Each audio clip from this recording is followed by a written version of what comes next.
My dear friends, in my earlier video, I have delivered lecture something about basic principles of heat treatment.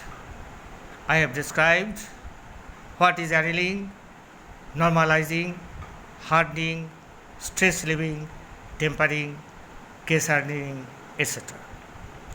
Now, another very important area of heat treatment of steel, that is, what is the effect of alloying elements in steel. This is very important as an engineer, whether you belong to mechanical, civil, electrical or metallurgy. For engineers, this is a must to know by you all, my dear friends. I would like to highlight now what is the basic principles and the effect of alloying elements on steel. Okay, let me proceed a bit for you. Let me see how can I help you. Alloying elements. Alloy steel may be defined as steels to which elements other than carbon are added in sufficient amounts to produce improvement in properties, or to be more, to confer special properties. The common elements added to steel for alloying are chromium, nickel, manganese, silicon, vanadium, molybdenum, tungsten, titanium, zirconium, columbium, aluminium, and cobalt also. What are the different effects of the steel? What is the effect on steel? These elements may be used separately or in combination to produce desired characteristics in the steel. Alloying in general done to the following reasons.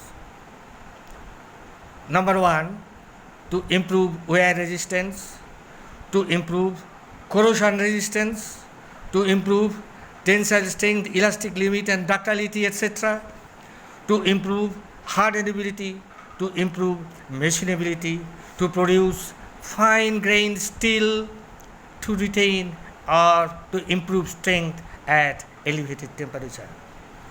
What is the effect of different alloying elements? What is the effect on allotropic transformation temperature? The allotropic transformation temperature referred to here are those at 910 degrees centigrade, where on heating the body-centered cubic structure, that is alpha iron, changes to face-centered cubic structure, that is gamma iron. And at 1400 degrees centigrade, where the face-centered cubic structure, that is gamma iron, changes back to the delta stage, it's called body-centered cubic structure. My dear friends, I am taking it for granted that you know definitely something about iron carbon diagram and Uechtert temperature, austenitic temperature, delta temperature, A1 point, A2 point, A3 point and A4 point. These are the vital points in the iron carbon diagram, which you are supposed to know, you know, I know. The allotropic transformation temperature referred to here are those at 910 degrees centigrade, where on heating the body-centered cubic structure of pure iron changes to the face-centered cubic iron, gamma. And at 1400 degrees centigrade, this face-centered cubic structure changes back to body-centered cubic iron. These change points are designed as A3 and A4 point. My dear friend, you again see the iron carbon diagram and find out the A3 and A4 points. It will be very clear. This is very important for the engineers like you. Now, who are the elements who stabilizes austenite? Some elements, that is austenite, I am talking about austenite stabilizers. Some elements, notably nickel, manganese, cobalt, copper, raise the A4 temperature. You note down the iron carbon diagram where A4 temperature is mentioned. Raise the A4 temperature and lower the A3 temperature. In this way, these elements which added in a carbon steel tend to stabilize austenite that is austenite area is broadened. Now ferrite stabilizer, just the opposite. Some elements, what are those elements? Namely chromium, tungsten, vanadium, molybdenum, aluminium, etc. They have the reverse effect. They stabilize ferrite by raising A3 temperature and lowering the A4 temperature. Okay. Effect on stability of the carbides, carbide formers. Who are the carbide formers? Chromium, chromium carbide, tungsten, tungsten carbide, etc. Vanadium, molybdenum, titanium, all these. When more than one of these elements are present, a structure containing complex carbides is often formed. The carbides increase wear resistance properties when they are present in massive amounts. Vanadium carbide is the hardest of all. Effect on grain size. You know, these elements mostly have tremendous effect on grain size. Grain refiner, who are those elements that refines the grains? Grain growth is retarded by some elements such as nickel, aluminium, vanadium, titanium, zirconium, molybdenum and tungsten. Try to remember these things. Effect on corrosion resistance. You know, whenever I raise this point on corrosion resistance, you try to remember stainless steel. You know what is stainless steel? It is a combination of chromium and nickel.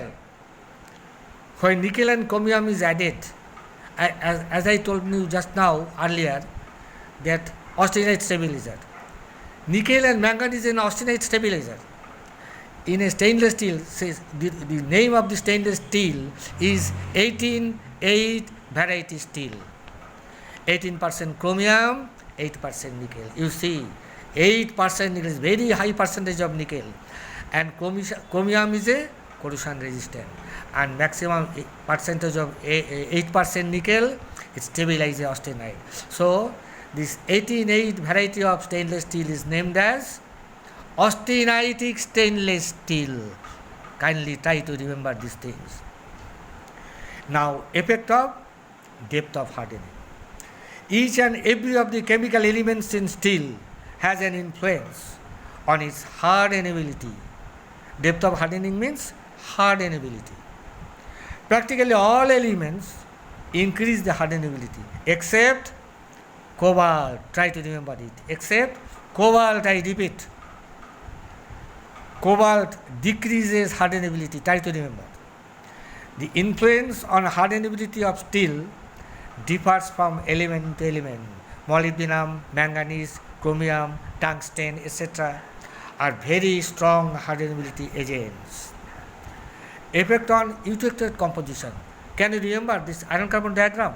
At 723, that eutectate temperature is there, and 0.8% carbon is the eutectate point. Just try to remember these things. And what is the effect on eutectate composition, that is carbon percentage 0.8%?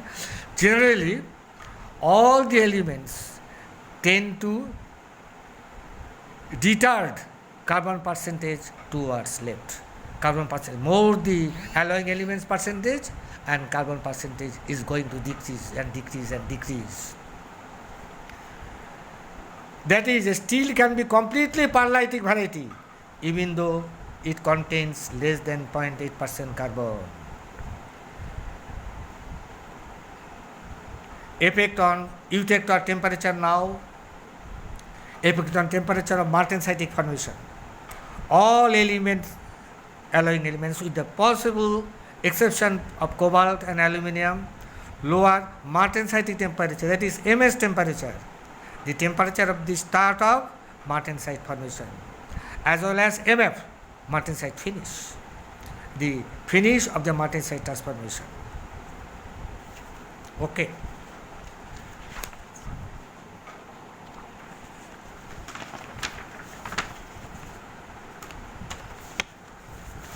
Now, up till now, what I have said, try to remember in brief the effect of alloying elements steel, how it affects, what are the elements that affect corrosion, what are the elements that form carbide, this is carbide forming elements, what are the elements that bring about hardenability, etc. What are the elements that bring about grain refinement, that is bring about very finer structure, very fine structure.